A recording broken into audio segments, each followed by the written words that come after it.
চট্টগ্রাম মহানগরীর দক্ষিণ এবং কেন্দ্রীয় কার্যকরী পরিষদ সদস্য ইব্রাহিম হোসেন রনিকে।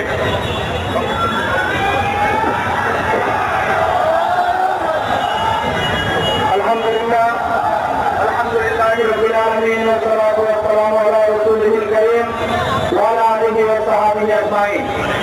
বাংলাদেশ জামাত ইসলামী চট্টগ্রাম মহানগর কর্তৃক আয়োজিত জুলাই অভ্যুত্থানের বর্ষপূর্তি উপলক্ষে আজকের এই সমাবেশে উপস্থিত বাংলাদেশ জামাত ইসলামীর কেন্দ্রীয় অ্যাসিস্ট্যান্ট সেক্রেটারি জেনারেল